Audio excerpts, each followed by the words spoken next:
All right, Jason, welcome to the Easy Conversations podcast. Thank you for joining me this evening. I'm really excited about our conversation. I think the stuff you're doing is very neat, something I've tried to understand myself, but I'm glad you're on here as an expert. But before we jump into the vibe, I do want to give you an opportunity to share with the listeners a little bit about who you are and what it is that you do and where you're based. And then we'll just jump right into our conversation tonight. Well, first, obviously, thank you for having me on. I appreciate the invitation. And I want to thank the listeners for giving a listen and having me here as well. So, my name is Jason Del Gandio. I'm a college professor at Temple University in Philadelphia, in America, North America, United States. At Temple University, my expertise is the theory and practice of social justice with a focus on activism and social movements. So, I essentially study how we, as human beings and people, create social change. However, outside of Temple, my other expertise is the vibe, or vibes in the plural. Now, I know it sounds strange to some people, but I've been studying the vibe since my late teens. I wrote my first Hmm. paper on the vibe as a college student in an undergraduate class on nonverbal communication. Then I went on to my master's degree and my doctoral work, using both my master's thesis and my doctoral dissertation to write about the vibe, in which I constructed a philosophy of the vibe called bodily emanation. So our bodies emanate or radiate a vibe or a feeling or an energy out into the world. My Hmm. latest project on the Vibe is called 20-Minute Vibe. It's essentially an educational space for learning about the vibe. I offer vibe related content for those who are intellectually curious and progressively minded. Well, yeah, no, thanks for building on that. Lots to dive into there based on what you've shared. I guess right off the bat, for me, what I'd like to understand around the vibe is this something you can measure? Because I know you kind of mentioned the energy aspect of it. And with energy, obviously, it's something you can measure, but is it something you can measure or is it more of a qualitative thing? Depends on how we want to approach and understand the vibe. So, for instance, my most basic definition of the vibe nowadays is the exchange of energy between you and other people. So, again, the Hmm. exchange of energy between you and other people. Now, of course, the question comes to what is this the energy we're talking about? Kind of gets to your Hmm. question, right? Is this energy physical or metaphysical? Is it spiritual or scientific? Is it material or immaterial? Or perhaps is it all these things all at the same time? Right? So Hmm. there are physical vibrations that exist. So for instance, sound, all sound is a vibration. Two objects or Hmm. forces come into contact with each other, they make each other vibrate, and it vibrates the air around those objects. Those vibrating air molecules then enter our eardrums, and then our brains process them as sound, right? So that's a physical vibration. In terms of physical vibration, the answer is yes, we can obviously measure physical vibrations, Hmm. right? However, I'm not sure though that this thing that we call the vibe is reducible to just physical vibrations. Right? There are many traditions throughout human history, cross culturally speaking, that take different approaches to the vibe. And so, if the vibe is a metaphysical phenomenon, then obviously we can't measure that. It's more of like qualitative experience. But yet, regardless if we can't measure it, though, most people do refer to the vibe, talk about the vibe, and have some experience with the vibe. Just because we can't measure it through a scientific lens does not mean it's not real or we can't experience it. Hmm. Hmm. Yeah, yeah. And I guess in terms of an individual having a vibe, for example, if say you and I are exchanging that energy, is that kind of like a permanent state for me, for example, or can that change depending on my mood or what kind of activities I'm engaging in?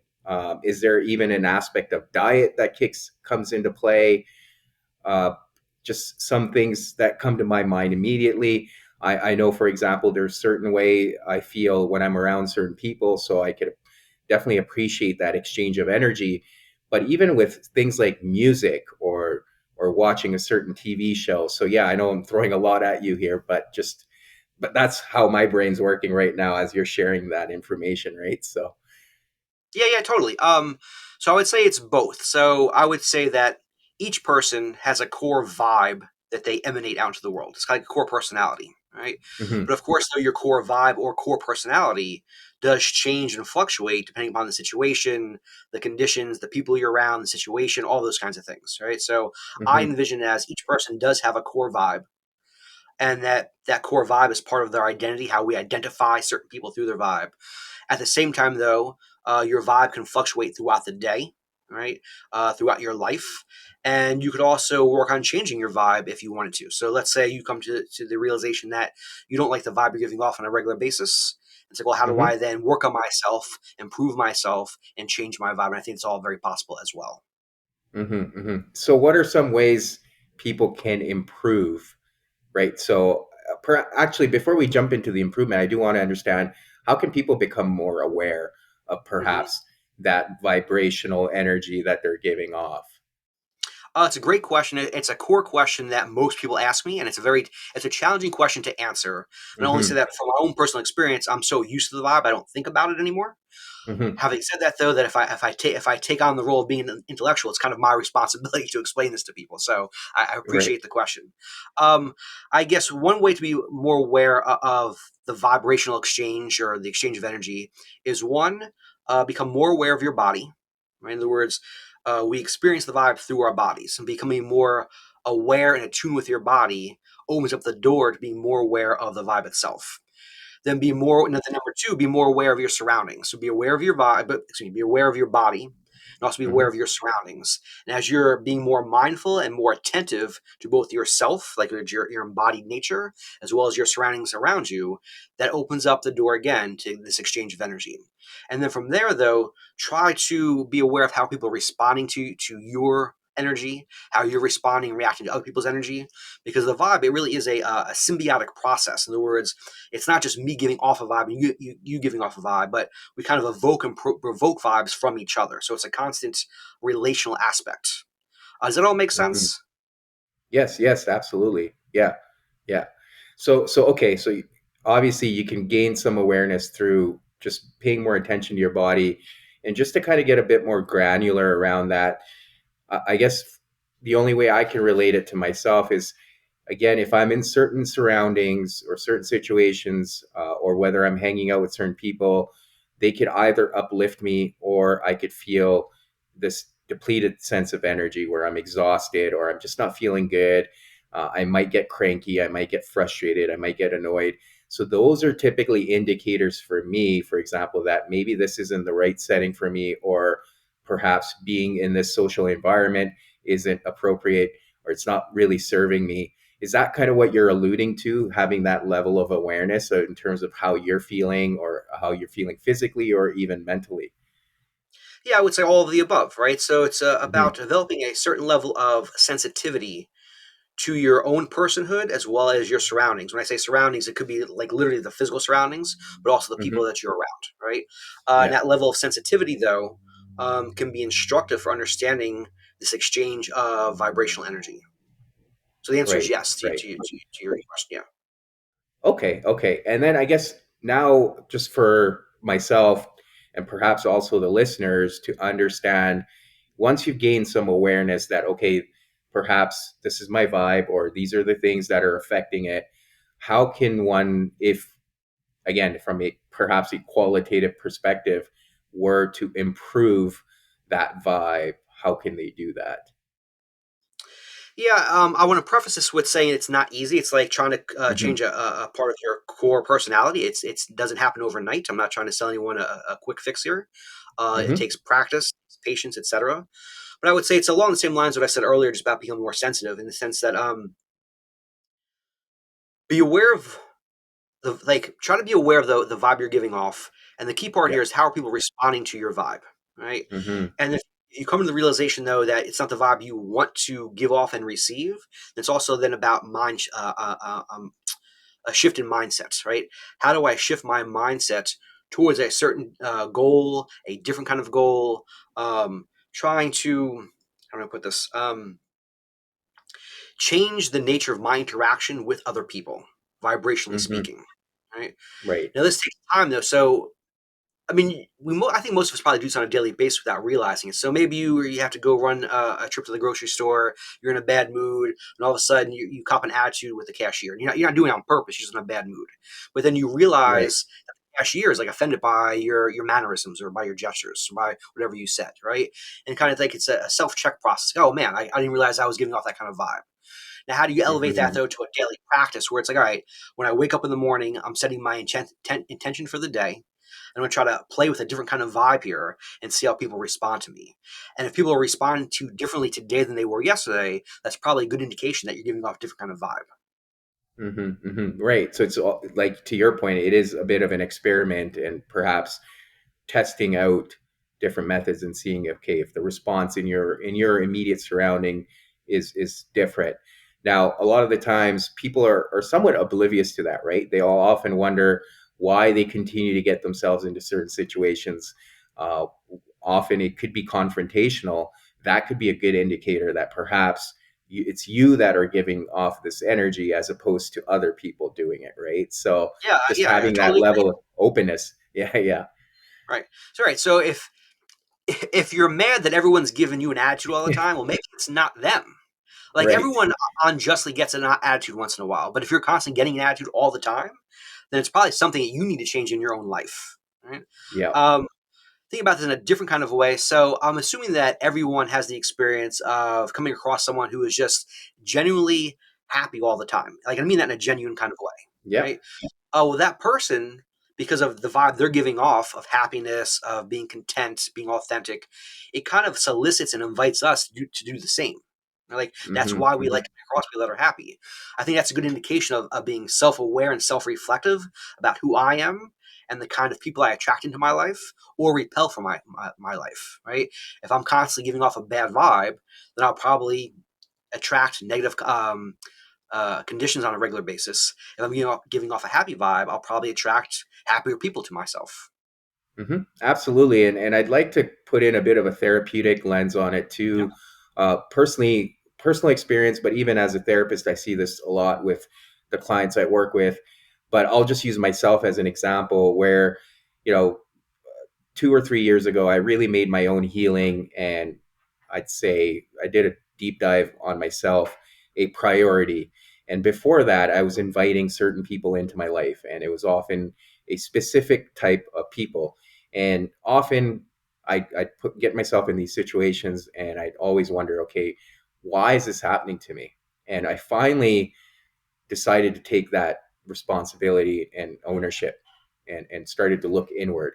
What was I doing? And there's a lot of unhealed parts of myself that were perhaps repeating those same patterns of behavior, or just not having enough boundaries where people felt that they could treat me a certain way.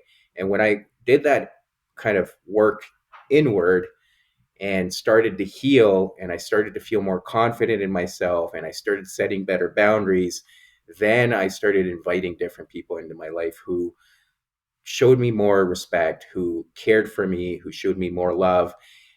And that I feel, and then, I got that feedback that, hey, when we're in your company, we just feel different, we feel more secure. And it was because I had done that work to become more secure myself. So I feel there's a lot of like overlap between what you're saying, and kind of that therapy work that often people need to go through to heal themselves, or whatever it is that they need to do. A lot of the times we carry a lot of that angst and insecurities, or trauma from childhood, or our past, and that tends to keep showing up in how we behave. And we often repeat certain patterns or behaviors, and thereby inviting uh, certain people into our life. Yeah, I agree So I don't, 100%. I'm not a therapist, obviously, but a lot of my work does overlap with insights from therapy. And so, as I'm sure you know, you have your conscious mind and you have your subconscious yeah. mind, right? And when we take these ideas and apply them to the vibe, things now start to get tricky, right? So, going Mm, back to the question earlier about how do I change my vibe or improve my vibe? Well, it's a package deal, right?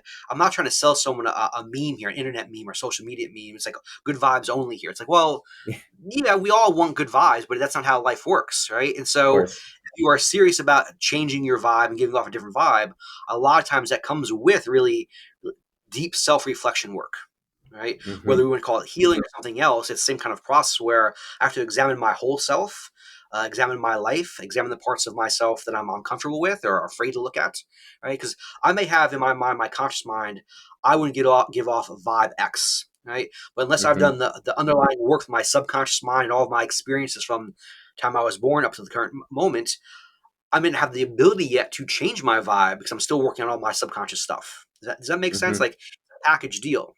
And I think Yeah. if you want to dive into like being human, giving off vibes, all of that has to change. You have to take the willingness to really look at yourself and do the hard work, and it's not easy.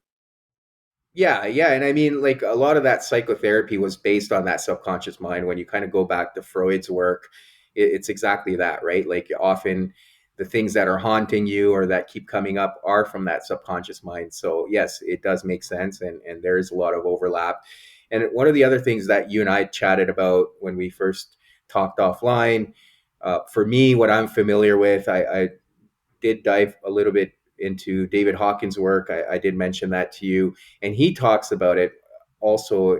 His maps of consciousness are often based on a vibrational frequency, but more so from a consciousness perspective, where you can kind of go up from lower energy states to the higher energy states, where higher energy states being love, peace, joy, enlightenment, even from a spiritual perspective. And I know you touched on the spiritual side of it too, maybe when you're talking about the vibe. How much of that do you feel? And I know you haven't spent a lot of time looking at Hawkins' work, but how much of that do you feel is relevant in terms of what you're talking about as well? Well, I would tie that back to what you're saying about therapy work. Hmm. If we take something like enlightenment as a serious possibility for human beings, I don't Hmm. see how someone can be enlightened without going through therapeutic work. Whether we call it like whether we work with the Western paradigm or some other paradigm, it doesn't make a difference. But like the Right. idea of grappling with unresolved trauma, right? Hmm. Grappling with unpleasant emotions, negativity, etc. Until we learn to let those go, and until we learn to process those and let those go, we can't really achieve a higher vibration. Now, whether we subscribe to Hawkins' paradigm or not doesn't make a difference here. I think that the listeners can understand on a basic level. It's like, well, I have to work on myself, right, first, and after I work on myself, then I have more ability and more self empowerment to then change my vibe and adapt my vibe as necessary. It's kind of like, Hmm. for lack of better words, a mastery over oneself and a mastery over the kind of vibe that I give off, but also the kind of vibe that I evoke and provoke from other people. Hmm. Hmm. Absolutely. And just to kind of build on that, and this is just me perhaps trying to explore it a little bit more with you, but even from a transpersonal psychology side of things, what I've come to learn is that healing, that mastery of self only gets you so far. But then beyond that, what a lot of the theory talks about is it is spiritual development that can perhaps get you further towards that enlightenment, if we believe in that or not.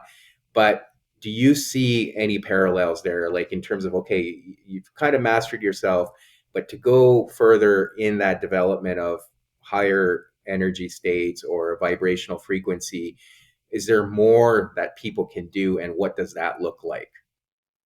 Tough question. That's a good question. Okay, do you have an example first? Like, are you thinking of anything in particular Well, before I I'll, start? I'll just use myself again as a personal experience side of things. So yeah, I did a lot of the healing work, and I got myself to the point where I fully understood why I was engaging in certain behaviors, why I was using certain maladaptive techniques in my life, and I was able to work through that and got myself to this sense of development. But then my journey really went on this different trajectory and almost accelerated when I dove into spirituality for myself.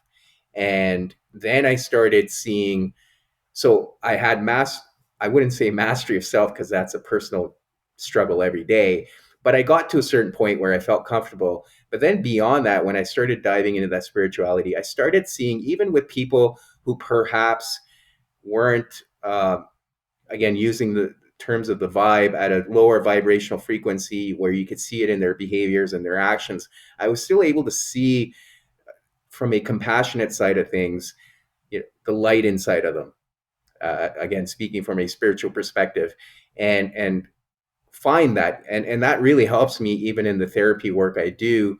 But having that sense of compassion, sense of love for everyone, a sense of community, a sense of unity, that really came for me from my own spiritual work, and which I didn't have before. And then because I've been able to, as best as I can, be non-judgmental in my day-to-day interactions, and again be very empathetic and compassionate, that people are able to feed off of, even if they're being confrontational. If I'm kind of able to see past that and tap into that inner child or whatever is in there, it helps. And it almost, that you were talking about earlier, it is that exchange of energy.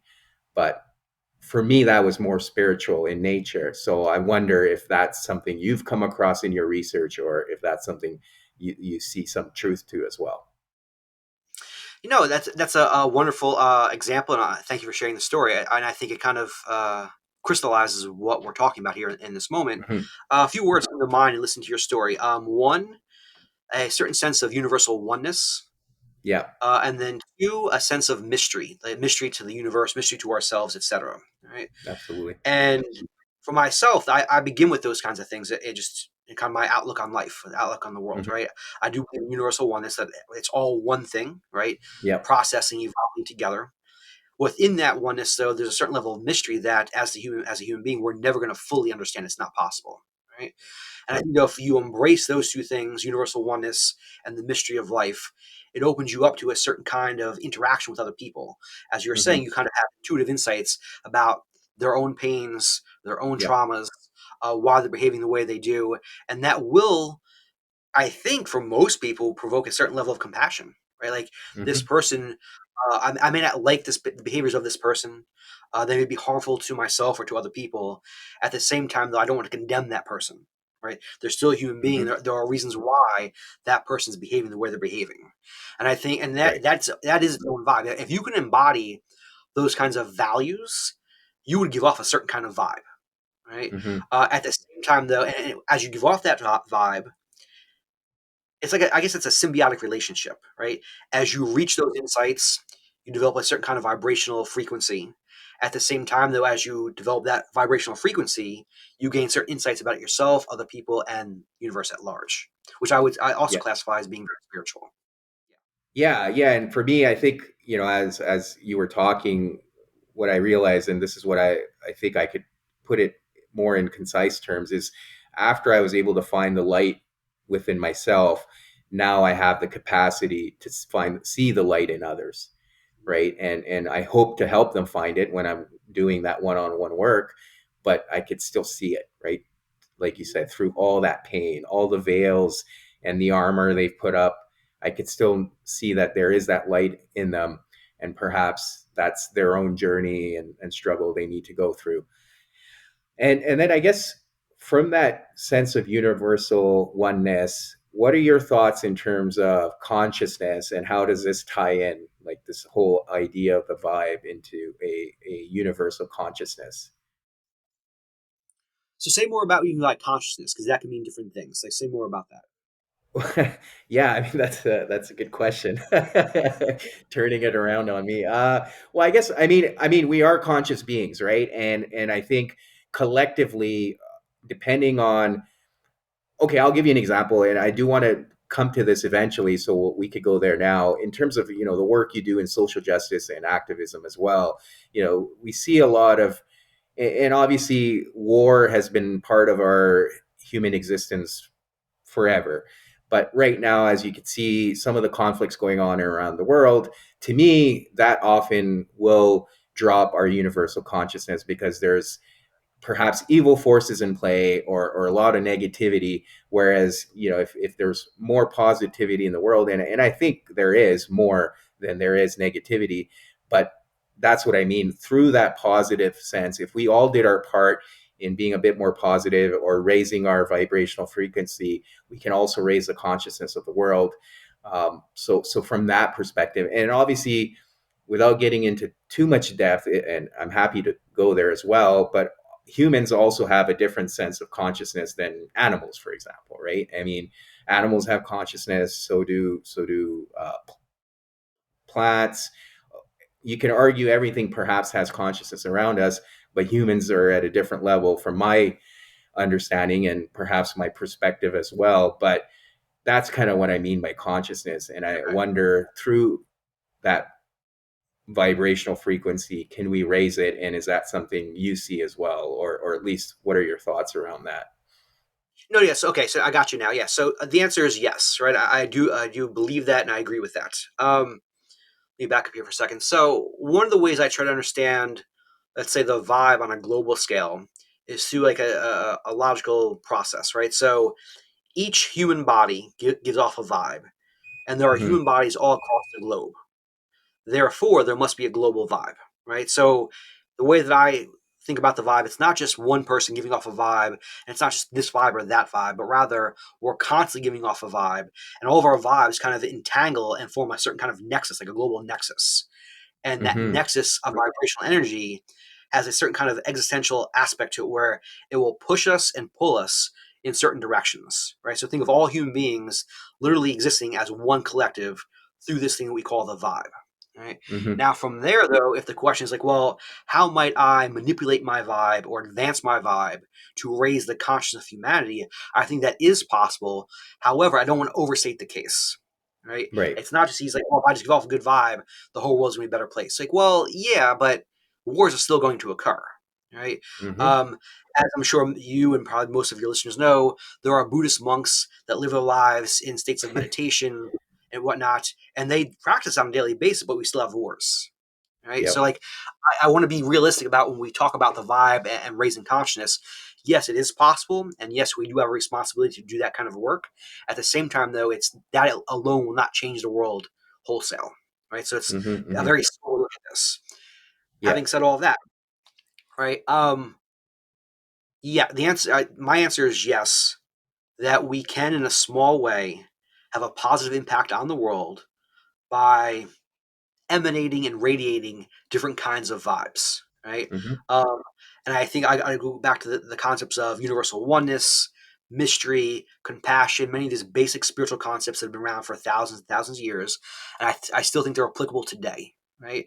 And if Yep. we are willing to do the work and put in the time and efforts to elevate our own vibes, that will have a positive impact on other human beings and hopefully a positive impact on the kind of decisions they make in terms of war, justice, injustice, things like that.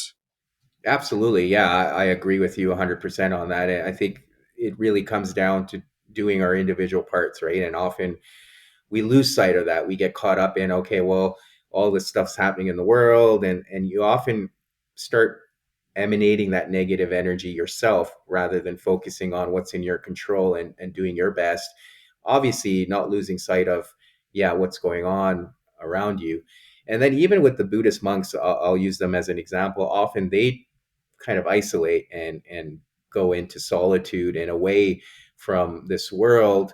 And part of the reason, again, the way I understand is because they don't want some of the lower vibrational frequency impacting their consciousness or the type of work they're trying to do, which I think I touched on earlier. And I did see a reaction on your face, but whether it's food or it's just in general, the society we live in today, that can impact our vibrational frequency too, right? And there's so much going on around us, whereas maybe 1,000 years ago it was a lot easier, but now we're connected to everyone globally through technology. Our work environments are we're again, most people are tied into work 24/7. They never really disconnect.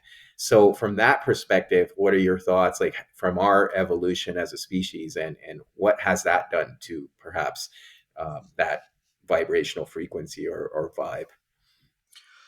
Big question, big question, great question, a great question. Um, I would begin with the premise that everything that we do affects our vibe to one degree or another, whether it's diet, exercise, sleep, the personal relations we keep on a daily basis. All of that affects our vibe, right? And so then the question is like, well, how might I make changes in my exterior environment to help me Hmm. produce and emanate a better vibe, one that makes me more self-fulfilled, right? Now, of course, that's not easy. That with that comes a certain level of privilege, right? So, for instance, let's say you have a work environment that's very toxic, right?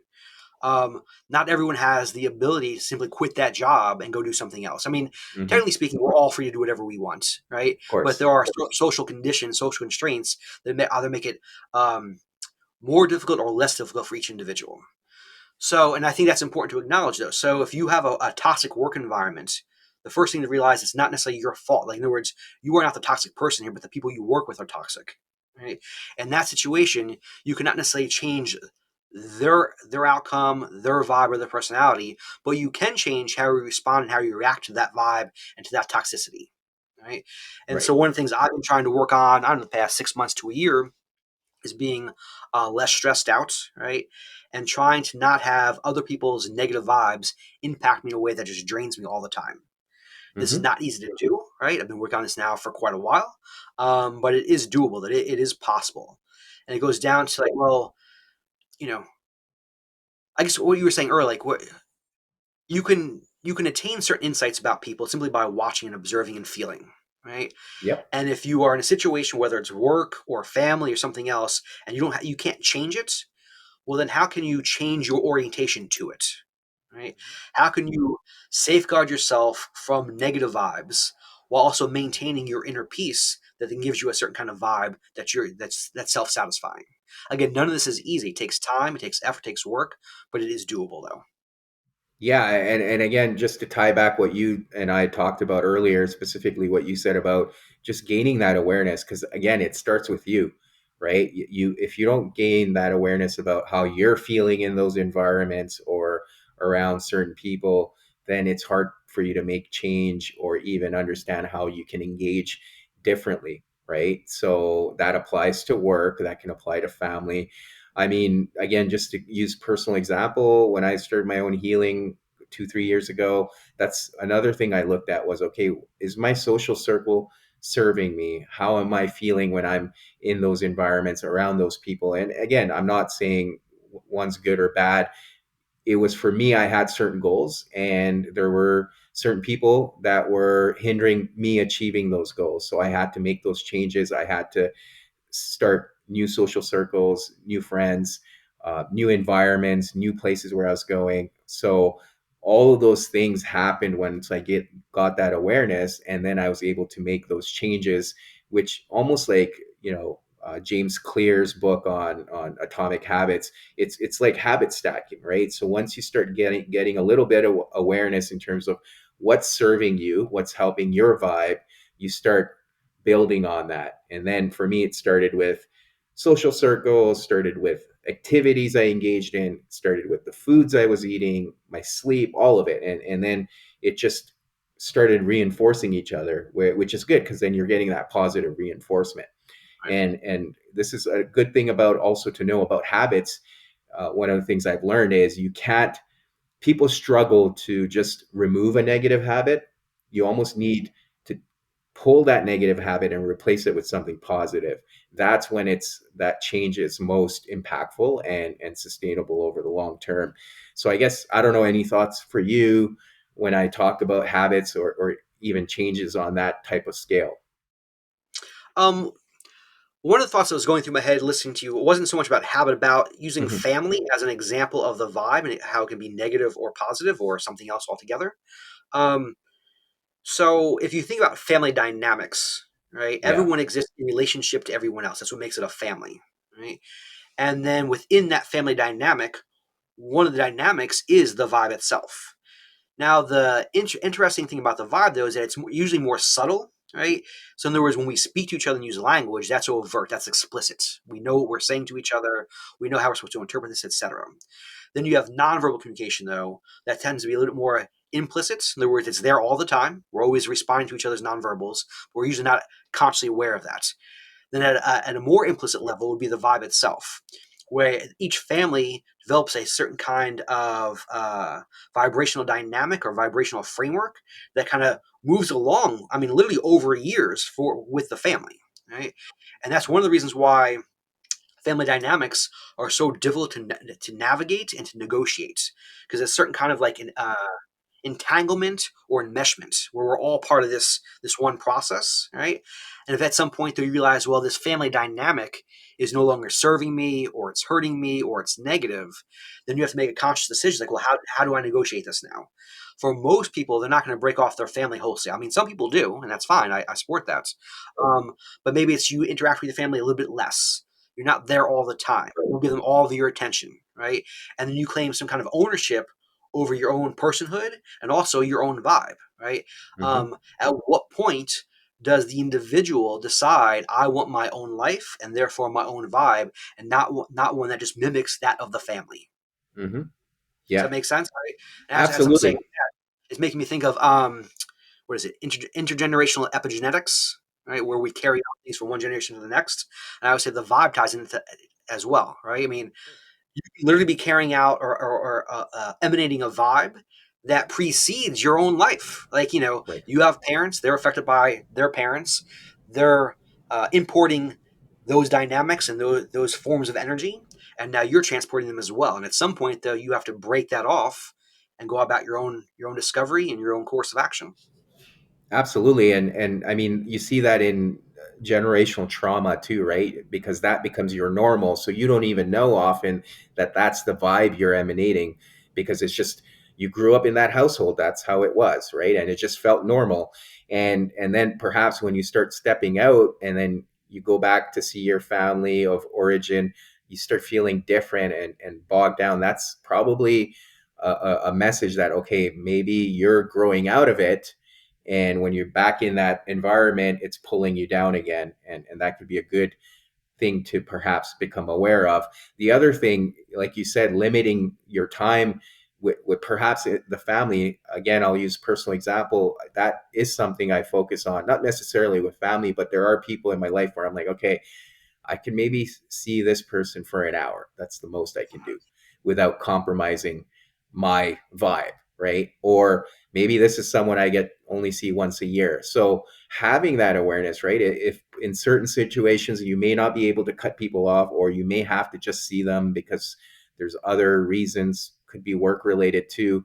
But to your point, limiting that time so it's not compromising your vibe, or it's deviating you from your purpose or whatever, perhaps it's not even serving you. So those are certain things to also keep in mind. I totally agree. And as you're saying that, I was then thinking about workspaces, off Yeah. whatever job you might have, your workspace, right?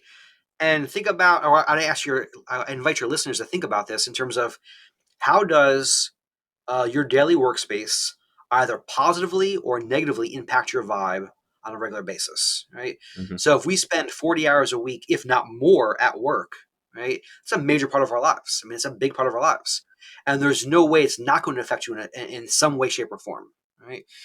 Now, if the question is like, well, I don't like my workspace, my space might be toxic or negative, but I don't have the ability to leave that space. I don't have the financial means. That's a challenging situation now, right?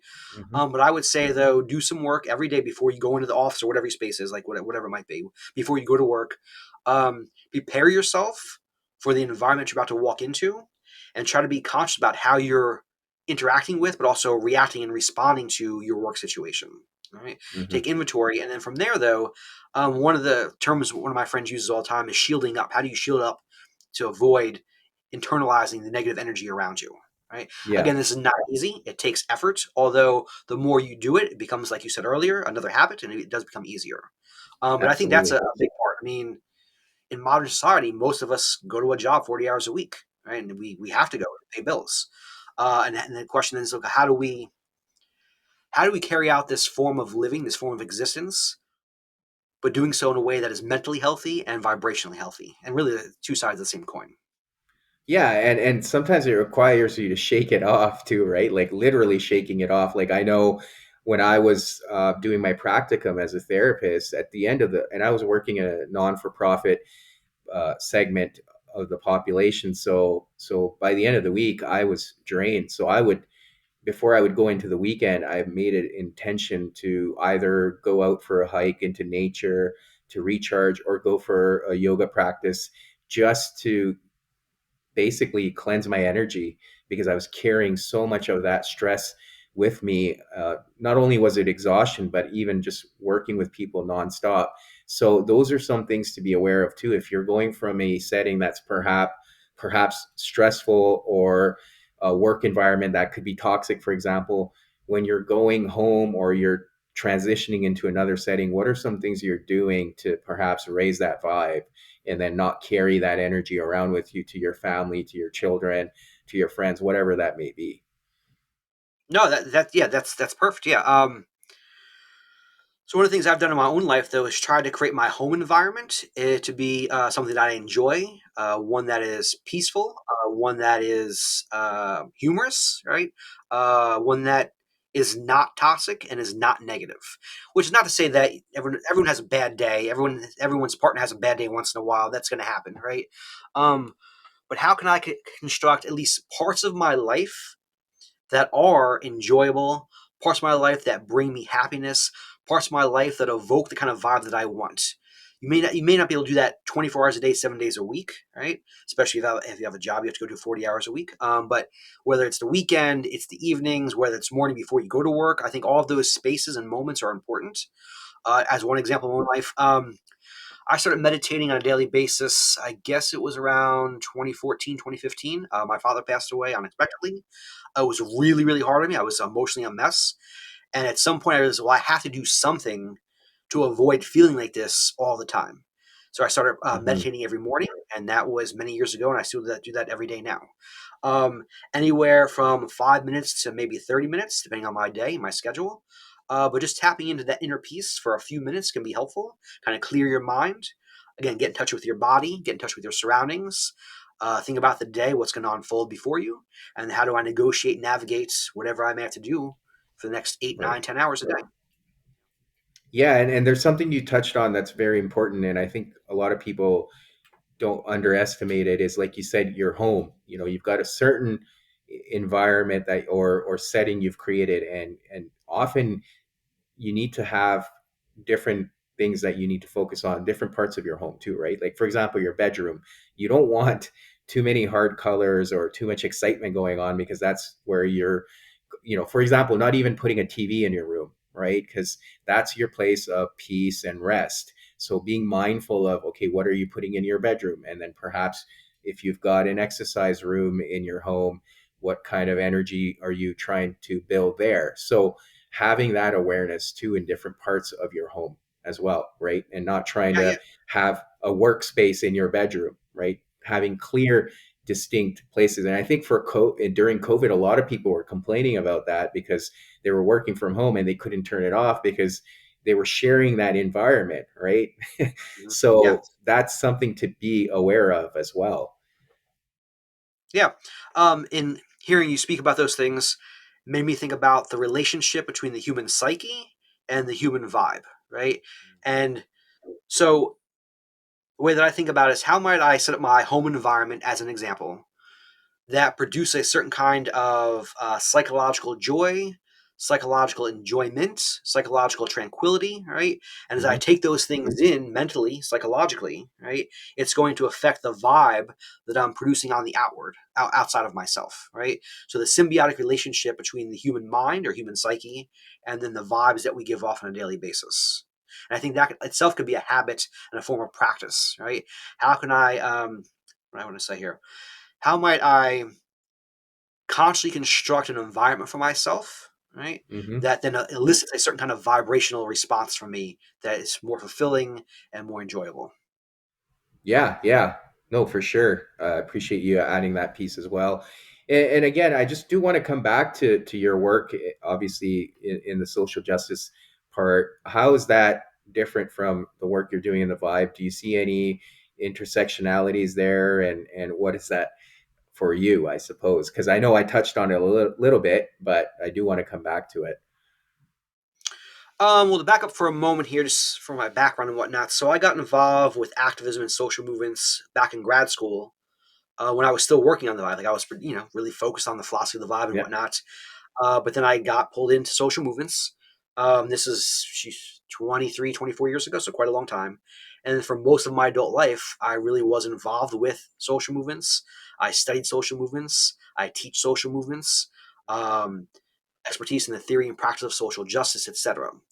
Um, Now that is that's a certain way to think about the world and a certain way to bring about social change, right? Hmm. However, though, going back to what you said earlier, I do believe the vibe is part of that process, right? Absolutely. Um, how can I um, elicit or provoke a certain vibe from myself that carries with it a sense of justice, a sense of compassion for other human beings, a sense of Hmm. forgiveness, and also a longing for a different kind of world. Right. Um, so the world that we live in now, although I appreciate this world, I'm very much attached to this world. Right. It's not the world that I want. The world that I envision, I will never see in my lifetime. It will take lifetime upon lifetime upon lifetime to achieve that world, perhaps thousands and thousands of years. But the Hmm. question is, what am I doing here in the year 2024 to bring about that future world that I envision? And I think the vibe is part of that, right? Simply having this discourse about the vibe and changing people how they changing how people think about themselves, changing how people think about humanity, changing how people think about the nature of the universe. That itself is an act of social justice, right? To Hmm. change minds, to change hearts, and thus to change practices is a way to change the world for the better. Yeah, and I suppose that's where the activism part comes in too, right? Wanting to change the world. And I mean, I have my view on it. I'm happy to share it, but I do want to get your thoughts too. Do you feel like, because you've got this vision of the world that you would like to see, obviously perhaps not in this lifetime, but do you feel like your actions today and what you can do to educate others and help them raise their vibe can impact that vision that you have? Yeah, 100%. I'll put it this way: that if I didn't believe that, I don't think I could get out of bed in the morning. I'm being dead serious when I say Yeah. that, right? If Yes. I don't believe that I have some ability to make the world a better place and have some ability to walk towards that future world, then I don't know if I could live. I don't know. I think despair would overtake me. Um, but luckily, though, I'll say this. Um, I'm 49 years old. I'll be 50 this year. So I've lived long enough, right, to encounter enough kinds of people. And sadly, I've met a lot of people in my life that don't believe they can make the world a better place. In other words, they don't have the ability to do this, right? And I find that very sad, um, because I believe everyone has some ability to make some positive change, regardless of how small, right? But it still matters, right? It's each of us is one piece of a larger puzzle, and the question is, what kind of piece of that puzzle do you want to be, right? Do you want to be a positive contribution or a negative contribution? And that alone is something to hold on to. And I think that also Yeah, it brings a certain kind of vibe about you. Like, what kind of vibe do you give off? I mean, do you feel self empowered to make a change?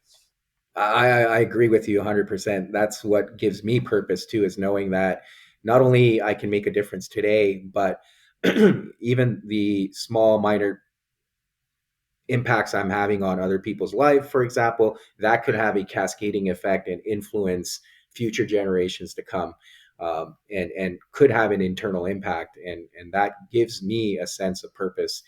And I agree with you. And I think to Hmm. your point, yeah, if we didn't have that, there'd be a lot of despair. And to add to what you said, there's a lot of people who feel like their actions can't make a difference, or sometimes they feel like it's even the impact is too small. It doesn't matter. I think you have to start somewhere, right? and Hmm. and we all start somewhere. And yeah, maybe changing the world is a lofty goal, but it doesn't have to be that, right? Change yourself first, and that could Right. have a huge impact. Like you said, just your own vibe, and the way you impact others through your day-to-day interactions alone can be significant, right? So I Right. agree with you. Um, to tie this back to the notion of intergenerational epigenetics. So we often think about that in terms of uh, what we inherit from the past, right, through family dynamics and whatnot. But you can also be forward looking in this. In other words, how am I, okay, how might future generations be affected by what I'm doing right now? Right? How can I have a positive impact on the future, right? Based on my interactions on a daily basis, right here, right now, right? So we're interacting with each other. I go to the grocery store, I go to the gas station, whatever it is. I'm constantly interacting with other human beings all the time, right? And most of us will never remember most of our interactions, but it's still there though. It's still part of our experience. So how can I literally have a positive impact on a daily basis, like in every interactions, with the forethought that, well, in the future this may change things. Yeah, yeah, absolutely. I agree with you. Like, say you and I have a very positive interaction. Now I feel good about myself, you feel good about yourself, and we both go back to our families, and that positivity is being shared, right? And Right. that alone can have tremendous impact. So yeah, absolutely. Jason, I've really enjoyed this conversation. I think we can keep talking for a long time, but I want to be mindful of your time. Is there anything else you would like to share that perhaps we didn't touch on in this conversation and you think would be of value to the listeners to hear or take back with them? I would invite your listeners to pay attention to how often they use the term vibe or some version thereof, and how often they hear someone else using the word vibe. And I would say that if you give it a week, you'd be astounded how often we use this word, right? But yet, very few people take the time to define the vibe, to explain the vibe, to think about the vibe, etc. And I would again invite your listeners to spend some time thinking about these things, right? How do they define the vibe? How would they explain it to an intelligent 10-year-old, right? How do you experience the vibe? How might you use your vibe as a form of communication? How might you use your vibe as a form of knowing? And also, how might you use the vibe as an existential guide for moving through the world, right?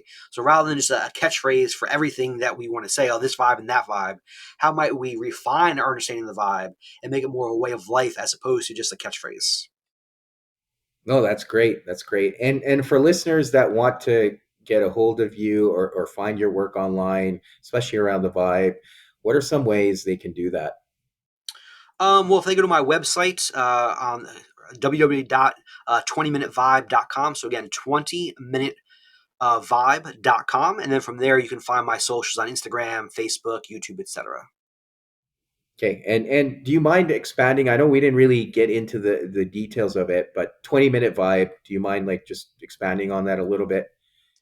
Yeah, so the phrase is a little tricky for some people. The reason why it's called a 20-minute vibe is the notion that most people don't have the time or ability to sit down and study the vibe for 20 or 30 years, right? Or to study these long spiritual traditions, right? So I'm trying to offer up my intellectual abilities, my intellectual efforts over the years, and crystallize that into short pieces. So on my website, you'll find like 3 minute videos, 4 minute videos, some short essays, some short quotes you can read and reflect upon. Also have a few online self-paced video courses on my website. And so it's the idea that how can I offer up short bursts of information about the vibe that people can learn about the vibe, understand it, and come back to it every so often, as opposed to being a scholar for the next 30 years.